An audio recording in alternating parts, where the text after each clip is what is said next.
এবং যেহেতু দেশি বিদেশি চক্রান্তে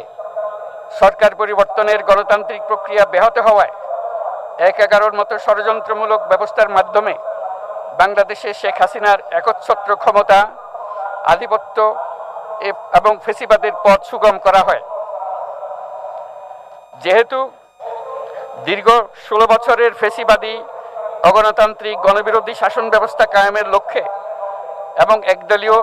রাষ্ট্র ব্যবস্থা প্রতিষ্ঠার অতি উগ্র বাসনা চরিতার্থ করার অভিপ্রায়ে সংবিধানে অবৈধ অগণতান্ত্রিক পরিবর্তন করা হয়, যার ফলে একদলীয় একচ্ছত্র ক্ষমতা ও আধিপত্য প্রতিষ্ঠার পথ সুগম হয়। এবং যেহেতু শেখ হাসিনার আওয়ামী লীগ সরকারের দুঃশাসন, গুম খুন, আইন বহির্ভূত হত্যাকাণ্ড, মত প্রকাশের স্বাধীনতা হরণ এবং একদলীয় স্বার্থে সংবিধান সংশোধন ও পরিবর্তন